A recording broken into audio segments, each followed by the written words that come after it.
আমাদের জীবনে কিছু কিছু সময়ে ইংলিশে কথা বলাটা এত বেশি ইম্পর্ট্যান্ট হয়ে যায়, I know that very well. আর এই জন্যই আমি কন্টিনিউয়াসলি ট্রাই করতে থাকি তোমাদেরকে কোনো না কোনো পদ্ধতিতে ইংলিশটা ভালো করে শেখানোর, তোমাদেরকে উইথ চ্যালেঞ্জ ইংলিশ শেখানোর পুরো চেষ্টা আমি করতে থাকি। আজকে একটা নতুন চ্যালেঞ্জ তোমাদের সামনে। জাস্ট ফোনটা অন করো, স্টপ ওয়াচটা বার করো, 3 মিনিটের একটা চ্যালেঞ্জ। এই ছবিটা দেখে তোমাদেরকে 10টা সেন্টেন্স নিজে থেকে তৈরি করতে হবে। যদি 3 মিনিটের মধ্যে 10টা সেন্টেন্স তৈরি না করতে পারছো, তার মানে তোমার প্রবলেম শুধু ইংলিশ গ্রামার বা স্পোকেন ইংলিশের নয়, তোমার থট প্রসেস, সেন্টেন্স মেকিং এ problem. And for that you have to learn in a perfect or correct way, যেখানে তুমি থিঙ্কিং প্যাটার্নকে আনলক করতে পারবে। যে ব্রেন দিয়ে আমরা চিন্তা কিভাবে করি কোনো জিনিসকে এক্সপ্লেইন করার জন্য, কমিউনিকেট করার জন্য, সেই ব্রেনের সেই পার্টটাকে আনলক করতে হবে। ইংলিশ শুধু গ্রামার দিয়ে হয় না, you have to express your emotions, your feelings. তোমরা যেন সবাই সাকসেসফুলি ইংলিশে কথা বলতে পারো। For that I just need one thing, that is your commitment of consistency. নিয়মিতভাবে প্র্যাকটিস করব, সেই কনসিস্টেন্সিটা চাই। আর যারা নিয়মিতভাবে প্র্যাকটিস করতে পারো না, কাজের চাপে বা একটু পুশ ধাক্কা চাই ওদের জন্য, যারা প্রফেশনালি ব্যস্ত থাকো ওদের জন্য, বা যারা কোথা থেকে শুরু করব ইংলিশ বুঝতে পারছি না, ইউটিউবে আর সোশ্যাল মিডিয়াতে এত এত ভিডিও দেওয়া, কিন্তু তারপরেও আমি সঠিক ওয়েটা খুঁজে পাই না, সেই সমস্ত লার্নার্সদের জন্য আমি শুরু করছি আমার next batch, that is summer batch 2026, যেখানে একদম বেসিক থেকে, একদম বিগিনার লেভেল থেকে অ্যাডভান্স লেভেল অব্দি ইংলিশ শিখতে পারবে। Join my batch, live batch. You will get all the recording classes. সমস্ত রেকর্ডিং ক্লাসের পাশাপাশি তুমি ভিডিও, অডিও, পিডিএফ পাবে, যেগুলো দিনের যে কোনো সময়ে তুমি অন দ্য গো প্র্যাকটিস করতে পারবে, এবং বাড়িতে বসে, অফিসে বসে, যাতায়াতের মধ্যে নিজের ইংলিশকে, স্পোকেন ইংলিশকে কন্টিনিউয়াস বেসিসে ইমপ্রুভ করতে থাকতে পারবে।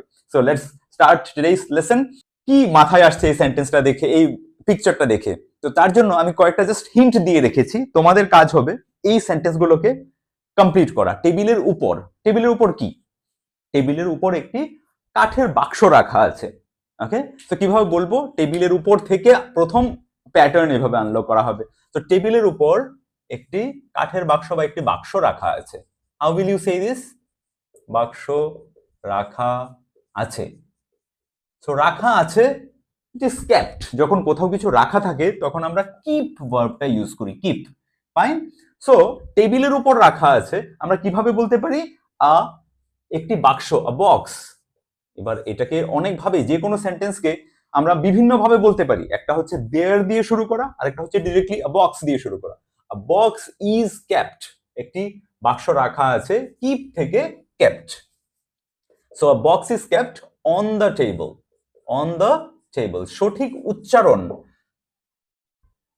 করে, সঠিক উচ্চারণ মেনটেন করে প্র্যাকটিস করতে থাকাটা খুবই বেশি ইম্পর্টেন্ট, যাতে করে আমার ইংলিশ বলার পারপাসটা সলভ হয়। এরকম যেন না মনে হয় যে আমি ইংলিশে কথা বলছি কিন্তু শুনে মনে হচ্ছে বাংলাই বলছি, বা এতটাই বাংলা ভাষার টান। সো এই টানটাকে কাটাতে গেলে কি করতে হবে? আমাদের সঠিক উচ্চারণের প্র্যাকটিস করতে হবে।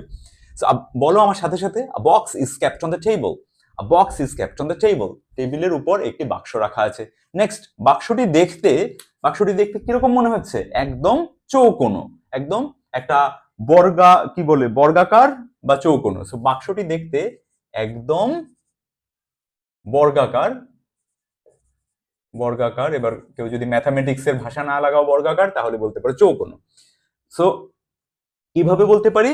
দ্য বক্স ইজ, একটা হচ্ছে the box is square shaped, easy. আবার আমি এখানে লুক ভার্বেরও ইউজ করতে পারি, বাক্সটি দেখতে। এর জন্য দ্য বক্স লুকস পারফেক্টলি, একদম, একদমের জন্য পারফেক্ট, পারফেক্ট থেকে পারফেক্টলি স্কোয়ার শেপড। 10 মিনিটের ভিডিওতে বা 15 মিনিটের ভিডিওতে কনসেপ্ট বোঝানো পসিবল হয় না। তো যেই ভিডিওগুলোতে কনসেপ্ট বোঝাবো, সেগুলোতে এক একটা ভিডিওতে যে কিপ থেকে ক্যাপ্ট কেন হলো, ইজ ক্যাপ্ট কেন হলো, কোথায় V3, কোথায় V1, গ্রামার। সো কোনো ভিডিও কনসেপ্টের উপরে হবে, কোনো ভিডিও এরকম ভাবে যে আমরা একটা টপিক শিখছি, একটা প্র্যাকটিস, যে একটা ছবি দেখে কিভাবে সেন্টেন্স বানাবো, নিজের থিঙ্কিং প্রসেসকে কিভাবে আনলক করবো। So repeat the sentences after me and follow the structures. এরকম ধরনের প্র্যাকটিস যদি কিছু করো, তারপর দেখবে অটোমেটিক্যালি তোমার ব্রেন সিগন্যাল দিচ্ছে যে আরো বেশি বেশি সেন্টেন্স নিজে থেকে কিভাবে বানাতে হবে। আচ্ছা, বাক্সটি কাঠ। এবার কাঠ দিয়ে কি বলবো? কাঠের তৈরি বা কাঠ দিয়ে বানানো, এরকম কিছু বলতে পারি। যে বাক্সটি কাঠ দিয়ে তৈরি, কাঠ দিয়ে তৈরি। তো কাঠ দিয়ে তৈরির জন্য কি বলবো? The box is made of wood. Fine, বলো the box is made of wood. So এখানে দেখছো ইজ প্লাস কিপ এর থার্ড ফর্ম V3। ওকে, এখানে দেখছো ইজ প্লাস মেক এর third form V3।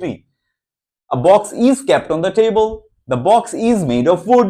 So pattern, grammar কি কেন, এই প্রশ্নটা মনের মধ্যে রেখে দেবে। সেটা গ্রামার ভিডিওতে কনসেপ্ট ক্লিয়ার হয়ে যাবে, আদারওয়াইজ একটা ভিডিও লম্বা হয়ে যাবে আর ম্যাক্সিমাম অধিকাংশরাই দেখবে না। এই জন্য ভিডিও ছোট ছোট এখন তৈরি করছি তোমাদের জন্য, যাতে করে প্র্যাকটিসটাও চলতে থাকে, আবার কনসেপ্টের ভিডিও দেখে কনসেপ্টগুলো ক্লিয়ার হতে থাকে। বাক্সটির সামনে একটি তালা লাগানো আছে। তালা লাগানো আছে কিভাবে বলবো? দেয়ার ইজ আ, এখানে সেন্টেন্সটা আমরা দেয়ার দিয়ে শুরু করতে পারি। দেয়ার ইজ আ লক, লাগানো আছে। এখানে লাগানোটা কি বলতে পারি? অ্যাটাচ বলতে পারি। So there is a lock attached to the front of the box বা front side of the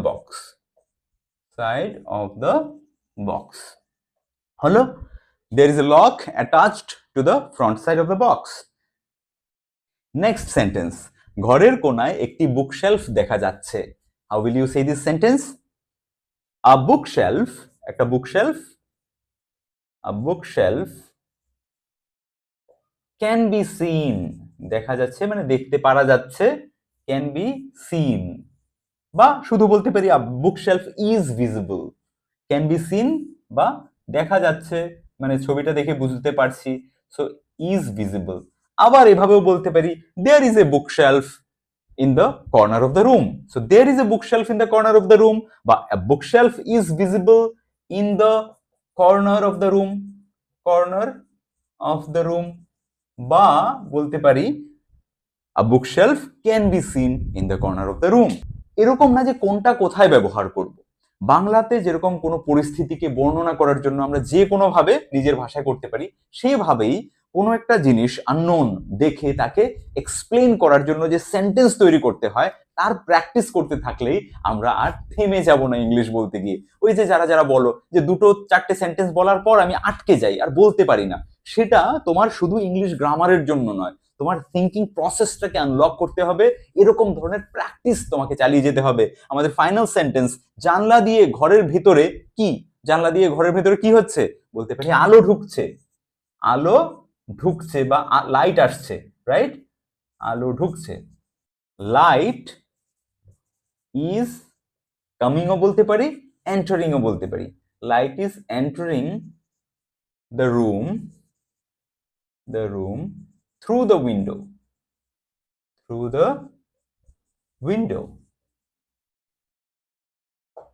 Light is entering the room through the window. দেখলে কত সহজ ভাবেই আমরা 6টা সেন্টেন্স ঝটফট বানিয়ে নিলাম। এবার আরো অনেক সেন্টেন্স এই ছবিটা দেখে বানানো যাবে।